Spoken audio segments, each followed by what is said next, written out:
जय हिंद दोस्तों, स्वागत है आप सभी का बीए सेमेस्टर वाला में। दोस्तों आज की क्लास बहुत ही ज़्यादा इम्पोर्टेंट है। अच्छा सर जी, क्या खास बात है इस क्लास में कि आज की क्लास बहुत ही ज़्यादा इम्पोर्टेंट है? तो देखिए दोस्तों, आज के इस क्लास में आप देखने वाले हैं BA fifth semester Hindi paper one. Paper का नाम है साहित्य शास्त्र और हिंदी आलोचना, ठीक है। और ये लिखित क्वेश्चन पेपर है और इस क्वेश्चन पेपर का पूरा मैं संपूर्ण हल के साथ आपको बताऊंगा। और मैं बताऊंगा कि आपको एग्जाम में कॉपी कैसे लिखनी है। यदि आपका लिखित एग्जाम में देखिए उत्तर प्रदेश के सभी यूनिवर्सिटी के लिए यह क्लास है। अच्छा, कुछ बच्चे कमेंट करेंगे सर जी क्या है राम मनोहर लोहिया विश्वविद्यालय के लिए है? बिल्कुल है, महात्मा गांधी काशी विद्यापीठ के लिए।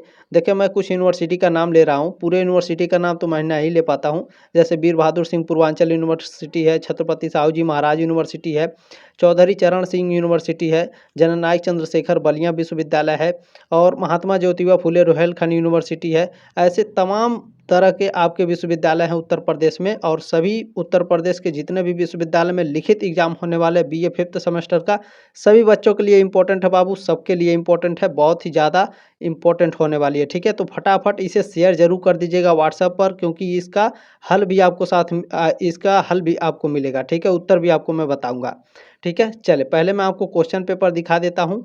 देखें, तो देखिए साथियों, क्वेश्चन मैं कहने की ज़रूरत नहीं है, आप फिफ्थ सेमेस्टर में आ गए, तीसरे साल में आ गए, आपको खुद पता होगा कि क्वेश्चन ऐसा कोई क्वेश्चन पेपर नहीं है कि किसी क्वेश्चन पेपर से आपके एग्जाम में प्रश्न ना आए, ठीक है। ये आप बखूबी जानते हैं, आपको बताने की ज़रूरत नहीं है, ठीक है। आप उतने मैच्योर हैं, आपको पता है कि हम अगर क्वेश्चन पेपर देखते हैं तो 100% गारंटी के साथ क्वेश्चन पेपर में से आपके एग्जाम में प्रश्न आते हैं, क्योंकि ये 2023 का क्वेश्चन है। तो 2024 एग्जाम, 2025 एग्जाम के लिए वेरी वेरी मोस्ट इंपॉर्टेंट ये क्लास है, ठीक है। ध्यान रखेंगे आप सभी लोग जानते हैं इस क्वेश्चन पेपर से आपके एग्जाम में प्रश्न आने वाले हैं, तो लास्ट तक जरूर देखिएगा, एकदम मज़ा आ जाएगा, ठीक है।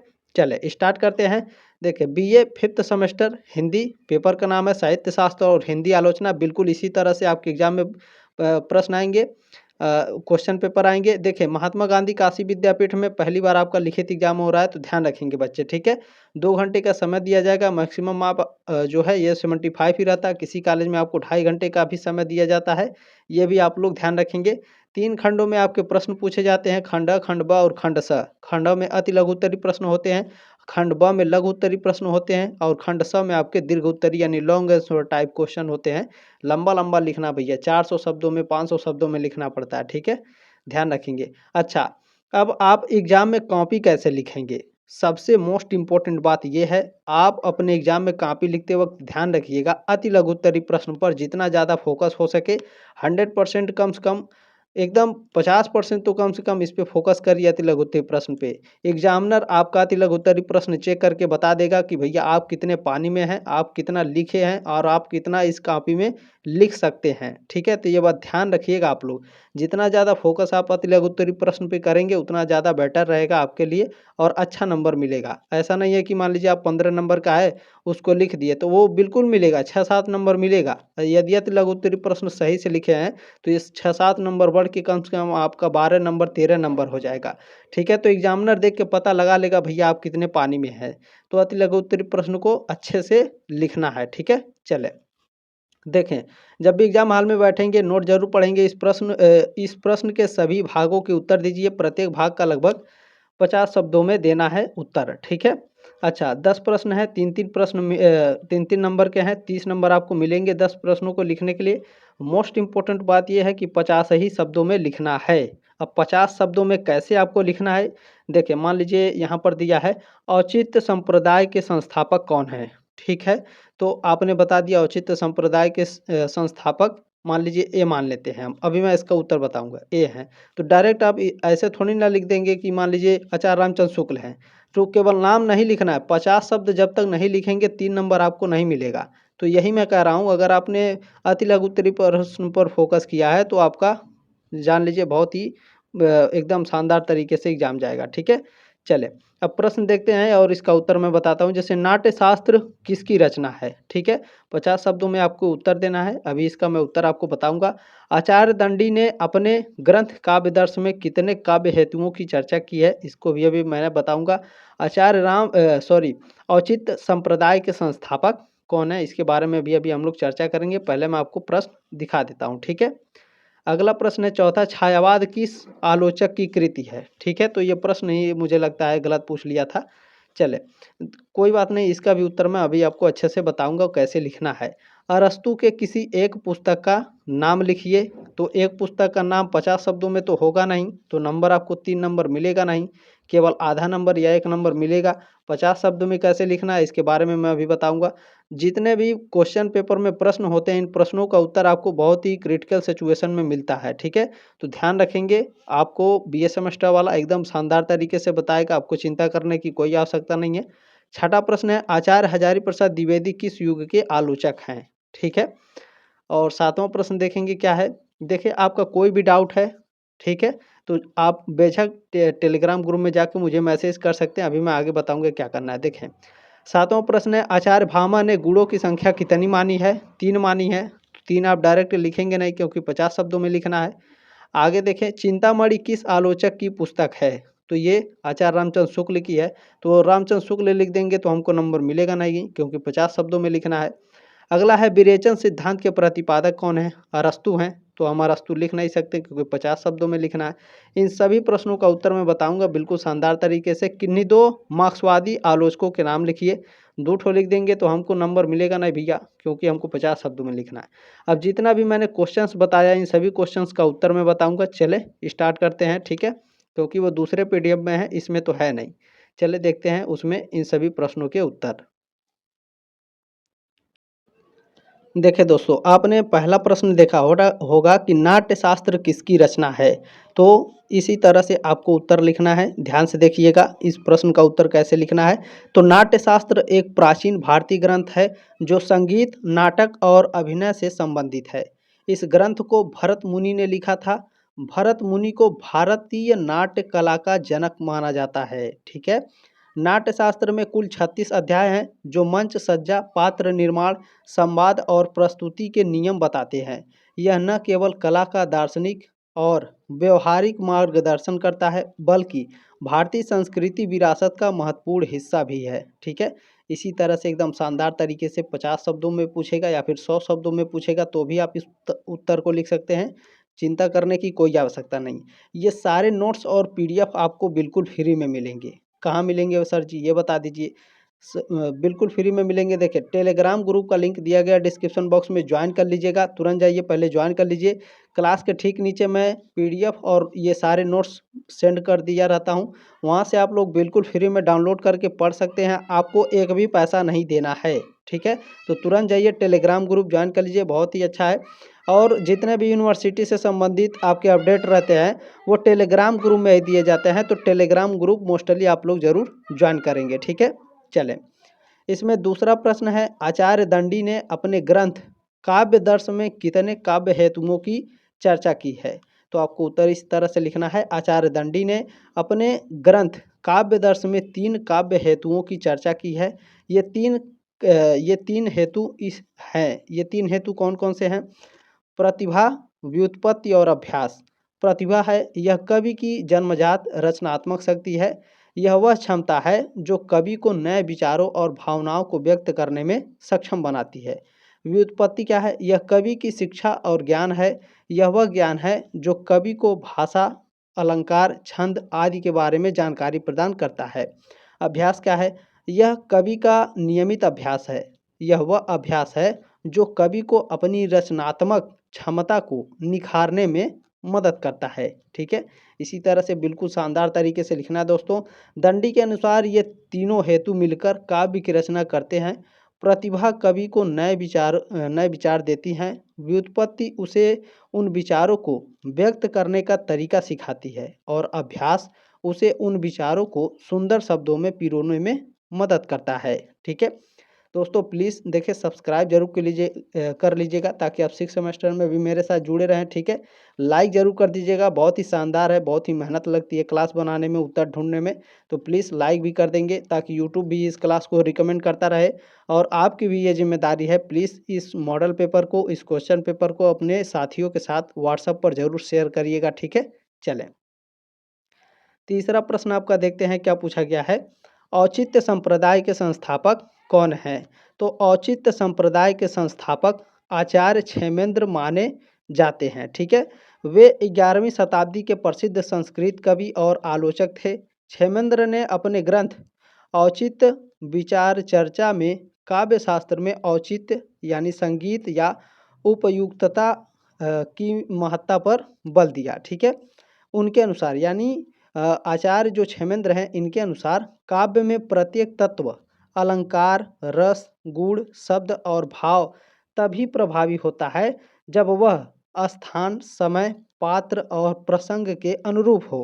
ठीक है, उन्होंने औचित्य को काव्य का मूलभूत आधार माना और इसे अन्य काव्य गुणों से अधिक महत्वपूर्ण बताया। क्षेमेंद्र के विचार काव्य में तार्किकता और समग्रता को प्रोत्साहित करते हैं, जिससे काव्य की सौंदर्यता और प्रभावशीलता बढ़ती है। ठीक है, आचार 500 सॉरी 50 शब्दों में या 100 शब्दों में इसी तरह से आपको बिल्कुल शानदार तरीके से लिख लेना है और पीडीएफ जरूर डाउनलोड कर लीजिएगा, फ्री में है तो आप लोग इसका लाभ उठाइए। ठीक है, चले छायावाद किस आलोचक की कृति है? तो छायावाद हिंदी साहित्य के एक महत्वपूर्ण युग और आंदोलन का नाम है जो मुख्यतः 1918 से 1936 तक सक्रिय रहा। यह नाम आचार्य रामचंद्र शुक्ल द्वारा गढ़ा गया था। ठीक है, शुक्ल जी ने हिंदी काव्य में एक नई नवधारा के रूप में चिन्हित किया, जिसमें रहस्यवाद, स्वच्छंदतावाद, ठीक है, स्वच्छंदता, प्रकृति प्रेम और व्यक्तिवाद की प्रधानता थी। इस युग के प्रमुख कवियों में जयशंकर प्रसाद, सूर्यकांत त्रिपाठी निराला यानी छायावाद युग के सभी कवि हैं। ठीक है, आपके ऑब्जेक्टिव क्वेश्चन में भी पूछता है। जयशंकर प्रसाद, सूर्यकांत त्रिपाठी निराला, सुमित्रा नंदन पंत, महादेवी वर्मा, ठीक है, ये सभी कौन है? छायावाद युग के कवि हैं। छायावाद के आलोचकों में कौन कौन थे? ठीक है, आचार्य रामचंद्र शुक्ल, नंद दुलारे वाजपेयी आदि। ठीक है, चले बहुत ही शानदार तरीके से दोस्तों प्लीज़ लाइक करते चलेंगे, शेयर करते चलेंगे अपने दोस्तों के साथ। चले पांचवा प्रश्न है, अरस्तु के किसी एक पुस्तक का नाम लिखिए। एक पुस्तक का नाम लिख देंगे तो भैया हमको नंबर थोड़ी ना मिल जाएगा। ठीक है, 50 शब्दों में लिखना है या फिर 100 शब्दों में लिखना है। देखिए 50 शब्दों में लिखना है तो केवल आप इतना लिख देंगे तो भी आपको नंबर मिल जाएगा। 100 शब्दों में लिखना है तो बाकी आप लिख सकते हैं। ठीक है, ध्यान रखेंगे। अरस्तु के किसी एक पुस्तक का नाम लिखिए। अरस्तु की प्रसिद्ध कृति कौन थी? पोएटिक्स। ठीक है, जो साहित्य और काव्य धारा पर लिखी गई एक महत्वपूर्ण पुस्तक है। इसमें अरस्तु ने काव्य, महाकाव्य, त्रासदी और हास्य जैसे साहित्यिक विधाओं का विश्लेषण किया है। यह पुस्तक विशेष रूप से त्रासदी पर केंद्रित है, जिसमें उन्होंने त्रासदी की परिभाषा, उसके घटक में कौन कौन से कथानक, चरित्र, भाषा, विचार, दृश्य और संगीत और प्रभावों का विस्तार से वर्णन किया। ठीक है, ध्यान से देखेंगे। आगे चलें। इसमें अरस्तु की कुछ प्रसिद्ध पुस्तकों में शामिल हैं। इनकी कुछ प्रसिद्ध पुस्तकें कौन कौन सी हैं? Nicomachean, ethics, politics, poetics, metaphysics. ठीक है, अरस्तु की इन पुस्तकों ने पश्चिमी दर्शन पर एक गहरा प्रभाव डाला है और आज भी इसका अध्ययन किया जाता है। ठीक है, मोस्ट इंपॉर्टेंट बात है, ध्यान रखेंगे इसे। चले अगला प्रश्न है, छठा प्रश्न है, आचार्य हजारी प्रसाद द्विवेदी किस युग के आलोचक हैं? आचार्य हजारी प्रसाद द्विवेदी को आधुनिक युग के प्रमुख आलोचकों में गिना जाता है। उन्होंने हिंदी आलोचना को नई ऊंचाइयों पर पहुंचाया। ठीक है, द्विवेदी जी ने साहित्य को सिर्फ साहित्य के रूप में ही नहीं बल्कि सामाजिक और सांस्कृतिक संदर्भ में भी देखा। वे मानवतावादी विचारक थे और उनकी आलोचना में इतिहास, संस्कृति और दर्शन का गहरा प्रभाव दिखाई देता है। द्विवेदी जी ने नए साहित्य के इतिहास और विकास पर महत्वपूर्ण कार्य किए और उनकी आलोचनाएं आज भी प्रासंगिक हैं। चलिए सातवां प्रश्न है आपका, आचार्य भामह ने गुणों संख्या कितनी मानी? गुणों की संख्या होनी चाहिए थे। ठीक है, बिल्कुल यहाँ पर टाइपिंग में हो सकता है गलती हो गई हो। आचार्य भामह ने गुणों की संख्या कितनी मानी है? तो आचार्य भामह ने काव्य गुणों की संख्या 3 मानी है। कितनी मानी है? 3 मानी है। ठीक है, वो 3 काव्य गुणों की संख्या कौन कौन सी है? माधुर्य, ओज और प्रसाद। ठीक है, माधुर्य गुण क्या है सर जी? तो यह गुण काव्य को मधुर और मनभावन बनाता है। ओज गुण क्या है सर जी? तो यह गुण काव्य को शक्तिशाली और प्रभावशाली बनाता है। प्रसाद गुण क्या है? तो यह गुण काव्य को स्पष्ट और सरल बनाता है। ठीक है, चलिए आगे आपको इतना लिख देना है। भामा के अनुसार ये तीनों गुण ही काव्य के लिए आवश्यक हैं।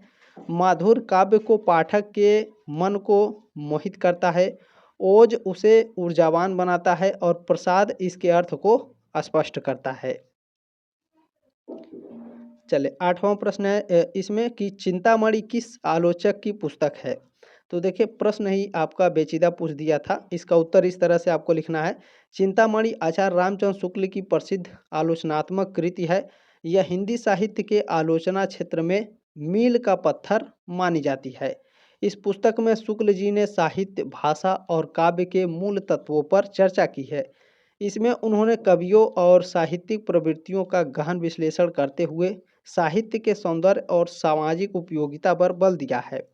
चिंतामणि का मुख्य उद्देश्य पाठकों को साहित्य का सही मूल्यांकन करने में सहायता देना है। इस पुस्तक के माध्यम से शुक्ल जी ने हिंदी आलोचना को एक सुदृढ़ आधार प्रदान किया, जिससे हिंदी साहित्य का विकास और समृद्धि हुई। ठीक है, चलें। इसमें 9वां प्रश्न आपका पूछा गया है, विरेचन सिद्धांत के प्रतिपादक कौन हैं। तो विरेचन सिद्धांत के प्रतिपादक अरस्तु हैं। 50 शब्दों में या फिर 100 शब्दों में ऐसे ही लिखना है आपको। उन्होंने इस सिद्धांत को काव्यशास्त्र के संदर्भ में प्रतिपादित किया था।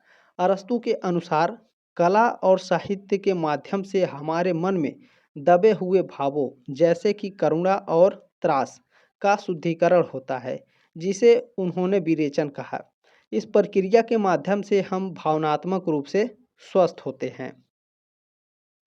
देखिए सरल शब्दों में आप लिख सकते हैं, आप लिखना नहीं है, इसे मैंने अपने तरफ से लिखा है आपको समझाने के लिए। देखें, अरस्तु का मानना था कि जब हम कोई दुखद कहानी पढ़ते या देखते हैं तो हम भी उन भावनाओं को महसूस करते हैं। जाहिर सी बात है, महसूस करते हैं। तो जो कहानी के पात्र महसूस कर रहे होते हैं, लेकिन इस प्रक्रिया के दौरान हमारी अपनी भावनाएं भी शुद्ध हो जाती हैं, जिससे हमें मानसिक शांति मिलती है। चाहे तो आप इसे लिख भी सकते हैं, कोई दिक्कत नहीं है। चले, किन्हीं दो मार्क्सवादी आलोचकों का नाम लिखिए। तो प्रमुख मार्क्सवादी आलोचक में पहले हैं आपके दामोदर धर्मानंद कोसंबी। इन्हें भारत में मार्क्सवादी इतिहास लेखन का जनक कहा जाता है। इन्होंने इतिहास को सामाजिक और आर्थिक परिवर्तनों के संदर्भ में समझने का प्रयास किया। ठीक है। रोमिला थापर ये दूसरे मार्क्सवादी आलोचक हैं। इन्होंने भारतीय इतिहास, खासकर प्राचीन और मध्यकालीन भारत पर मार्क्सवादी दृष्टिकोण से महत्वपूर्ण कार्य किया है। इन्होंने सामाजिक वर्गों और शक्ति संबंधों को इतिहास की व्याख्या में केंद्र में रखा है। ठीक है, चले आपको आगे लिख देना है इस तरह से। मार्क्सवादी आलोचना समाज को आर्थिक उत्पादन के तरीकों और वर्ग संघर्ष के नज़रिए से देखती है। ये आलोचक साहित्य और इतिहास को सामाजिक परिवर्तन के एक उपकरण के रूप में देखते हैं। दोस्तों ये 10 प्रश्न मैंने आपको बता दिया, अति लघु उत्तरीय प्रश्न मैंने आपके सॉल्व करा दिए हैं। ठीक है, अब चले देखते हैं बाकी क्वेश्चन पेपर जो बचे हैं, खंड ब और खंड स। ठीक है, खंड ब बचा है आपका और खंड स बचा है। ठीक है, चले उन क्वेश्चन को देखते हैं कौन कौन से इंपॉर्टेंट है, बहुत ही शानदार तरीके से। ठीक है, चले दूसरे PDF में वो भी है। चलो दोस्तों देखते हैं, मैंने आपका सेक्शन ए बता दिया है। ठीक है, चले 5th सेमेस्टर हिंदी साहित्य शास्त्र और हिंदी आलोचना खंड मैंने बता दिया। अति लघु उत्तरीय प्रश्न मैंने सारे सॉल्व करा दिए हैं बहुत ही शानदार तरीके से। आपको किस तरह से एग्जाम में प्रश्नों को लिखना है ये भी मैंने आपको बता दिया है, और फोकस किस पे करना है ये भी मैंने बता दिया। लघु उत्तरीय प्रश्न है भैया, इसमें खंड ब में आपके लघु उत्तरीय प्रश्न होते हैं कि 3 प्रश्नों के उत्तर देना है। प्रत्येक प्रश्न का उत्तर 200 शब्दों में देना है।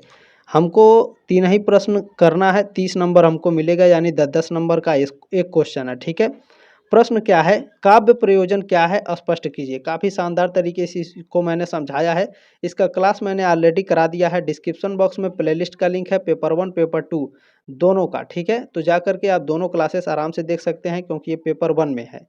आचार्य शुक्ल के लोक मंगल की अवधारणा पर प्रकाश डालिए, इसको मैंने नहीं सॉल्व कराया है। और दूसरा अगला प्रश्न है, अरस्तु का विरेचन सिद्धांत क्या है। वेरी वेरी मोस्ट इंपॉर्टेंट है, यह हर साल प्रश्न आता है, हर यूनिवर्सिटी में पूछा जाता है बहुत ही शानदार तरीके से। और काव्य प्रयोजन वेरी वेरी मोस्ट इंपॉर्टेंट है, 100% गारंटी के साथ ये भी आता है, क्योंकि आप लोग भी जानते हैं कि क्वेश्चन पेपर से आपका फंसता ही फंसता है, बाहर से नहीं आता है। देखिए, प्रगतिवाद से आप क्या समझते हैं, काव्य हेतु से आप क्या तात्पर्य है। काव्य हेतु वाला प्रश्न very very very most important है, 100% गारंटी है ये प्रश्न आएगा, हर साल ये पूछा जाता है। काव्य हेतु, काव्य प्रयोजन, ठीक है, और अरस्तु का विरेचन सिद्धांत, ठीक है। अच्छा सर जी, इसका उत्तर बताएंगे? बिल्कुल बताएंगे, पहले आप प्रश्नों को देखिए। इलियट के निर्वैयक्तिकता के सिद्धांत विवेचना कीजिए, तो ये तो हर साल नहीं आता है। रस के अवयवों को स्पष्ट कीजिए, इंपॉर्टेंट है, इसे अच्छे से तैयार करेंगे। आचार्य हजारी प्रसाद द्विवेदी के कबीर विषयक विचारों को स्पष्ट कीजिए, ये भी हर साल नहीं आता है। तो देखें, खंड ब में जितने भी क्वेश्चंस मैंने बताए हैं, तो आज इस क्लास में हम तो अटेंड नहीं कर सकते हैं, क्योंकि इसमें आपको 200 शब्दों में उत्तर देना है। तो कम से कम एक दिन में 4 प्रश्न हम सॉल्व कराएंगे, तो आपके 800 शब्द हो जाएंगे, ठीक है, 800 शब्द, सॉरी, हाँ ठीक है, 2, 4, 6, 8 शब्द हो, 800 शब्द हो जाएंगे। तो इसी तरह से 4-4 प्रश्न मैं इसे सॉल्व करा दूंगा, जो मोस्ट इंपॉर्टेंट है, जो आपके परीक्षा में आएंगे। फालतू क्वेश्चन पढ़ाने का कोई मतलब नहीं है दोस्तों, ठीक है। जो आने वाले हैं 100% उसी को मैं आपको सॉल्व कराऊंगा। आगे देखिए, खंड स से आपके दीर्घ उत्तरी प्रश्न पूछे जाएंगे। किसी एक प्रश्न का उत्तर देना है, प्रत्येक उत्तर लगभग 500 शब्दों में है। प्रत्येक का उत्तर, एक प्रश्न का उत्तर देना है, तो काहे प्रत्येक लिखा है भैया, एक ही लिखना चाहिए, ठीक है। तो 500 शब्दों में लिखना है, एक प्रश्न करना है, 15 नंबर मिलेगा। अब ये प्रश्न कौन कौन से हैं? भारतीय काव्य शास्त्र में वर्णित काव्य प्रयोजनों की विस्तृत विवेचना कीजिए। काव्य प्रयोजन very very most important topic है। देखिए, यह अति लघु प्रश्न, लघु उत्तरीय प्रश्न और दीर्घ में भी पूछा है, तो दिमाग में बैठा लीजिए, एकदम शानदार तरीके से इसे रट डालना है। मार्क्सवादी आलोचक रामविलास शर्मा जी, आलोचना दृष्टि पर एक निबंध लिखिए, ये तो हर साल नहीं आता है। अगला क्या है, रिचर्डर्स का संप्रेषण सिद्धांत क्या है, समीक्षा कीजिए, 2024 एग्जाम के लिए मोस्ट इंपॉर्टेंट होगा, 2025 एग्जाम के लिए वेरी वेरी मोस्ट इंपॉर्टेंट होगा। अगला है, संरचनावाद और उत्तर संरचनावाद पर विस्तृत लेख लिखिए, ठीक है। उत्तर संरचनावाद और संरचनावाद पर हमको लेख लिखना है, तो 2024 और 2025 एग्जाम के लिए ये दोनों प्रश्न मोस्ट इंपॉर्टेंट है, ठीक है। बाकी आप इसे भी तैयार कर लेंगे, इसे छोड़ दीजिएगा, ये नहीं आता है, ठीक है। चलो, तो ये मैंने आपके क्वेश्चन पेपर बता दिया और इसे सॉल्व भी करा दिया है, और जो बाकी क्वेश्चंस बचे हैं उसे भी मैं सॉल्व करा दूंगा दोस्तों, क्योंकि एक ही दिन में सॉल्व कराना पॉसिबल नहीं है, ठीक है। क्योंकि देखिए, समय भी लगता है, इसका उत्तर खोजने में बहुत ज़्यादा समय लगता है, क्वेश्चन पेपर पीडीएफ बनाने में भी समय लगता है, तो बहुत मेहनत लगता है। प्लीज़ देखें, आप लोग सब्सक्राइब जरूर कर लीजिएगा, ताकि आप 6 सेमेस्टर में भी मेरे साथ ज़रूर जुड़े रहें। बहुत ही शानदार तरीके से BA सेमेस्टर वाला पर विश्वास कीजिए, एकदम शानदार तरीके से आपके एग्जाम होंगे, ठीक है। चलिए, जल्दी मिलते हैं साथियों नेक्स्ट क्लास में, तब तक के लिए जय हिंद, वंदे मातरम।